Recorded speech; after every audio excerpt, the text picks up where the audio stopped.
Should fiscal prudence take priority over universal pharmacare?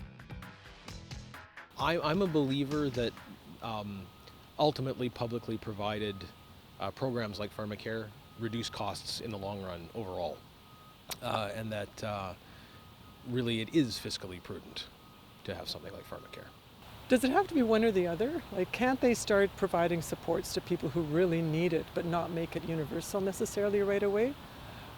There's a lot of people that can afford to pay for their own, or they have good health care and insurance. Increase it for the lower people who have less money, and maybe just kind of gradually bring it in, and maybe that makes it more affordable.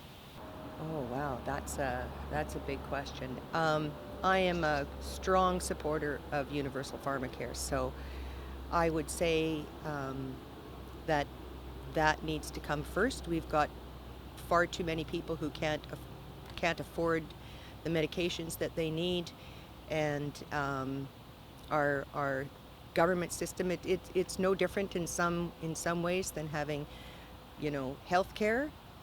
It's available to everyone, and our governments have found a way to make that happen. So I think we can do the same with pharmacare. Well, it's a balancing act. And I've been a businessman all my life. You can't do anything socially, unless you have money. And to have money, you have to be fiscally prudent. So I believe in universal health, pharmacare. I'm pretty well off, and I'm a diabetic, and it costs me lots of money. So we don't really have universal health care, in my opinion, because I pay a lot of money just to stay alive, basically, and I can afford it. People that can't, I can see where we need to help them, and I think we do with pharmacare to a point. But at the same time, to answer your question, it's a balancing act. It really is. We have to be fiscally prudent in order to afford things like universal pharmacare. So, from my perspective, yes. I think our financial crises that we're looking at right now kind of overshadow an awful lot of the wants. So universal pharmacare to me would be a want that it's going to have to sit on the back burner for a little bit.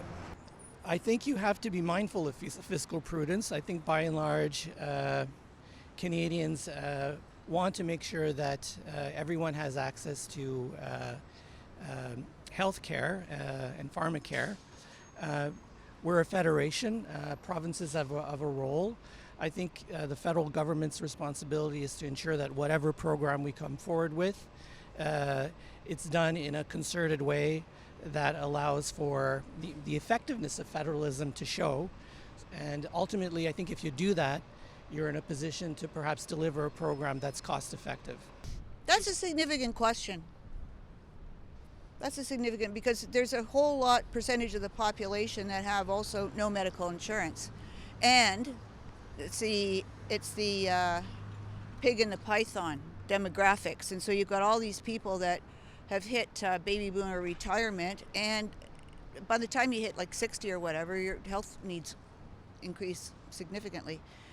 And there's going to be a lot of people who not afford basic drugs. So that's the argument for universal pharmaceutical care, and I would argue actually for dental care as well. I don't think it's one or the other. I'm a policy individual. I'm a policy professional. We have to balance things constantly. I think it's very important that we emphasize what Canada is known for, and a big thing is universal health care. And I think within that is the subsidization of pharmaceuticals and everything related to it. I think it's very important that we balance our fiscal responsibility, but at the same time we don't sacrifice healthcare for Canadians. I have a lot of faith in our healthcare system, and I just think it's important not to be divisive during times like this, and because it's tough times out there. Like, the economy isn't doing so great, and we can't sacrifice things as important as health. No, because if I'm dead, my money in my bank account isn't going to matter. Like, my health is way more important than somebody's bank account. Like, at what point are we really going to put a price on people's health? Like, that's not a thing. Like, as someone who worked as a self-employed person who didn't have benefits for the longest time, I struggled so often. I never went to the dentist. I wasn't taking care of my mental health. I wasn't seeing a psychologist. Like, why me as an individual do I have to be burdened with the financial portion of that if we keep saying that mental health is super important and taking care of yourself is super important and self-care is super important, but we're moving towards a system where you're going to force people to pay for it? No. Why? Because it's just simply logic. We need to be healthy to have a society. If we don't have a society, we have nothing. So pharmacare is kind of like healthcare.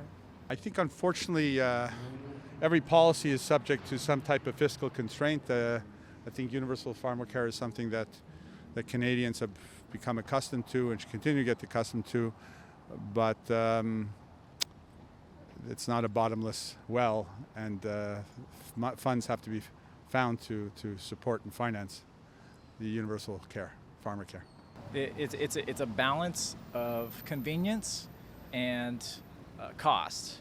Obviously, it costs our country trillions of dollars because it gets so expensive that the poor can't afford to go to the hospital to get checkups, and that puts a big toll because people get sicker and sicker and sicker, and then it costs thousands of dollars for them to go to the hospital. So there's a very big balance, and if there's somewhere where we can meet in the middle,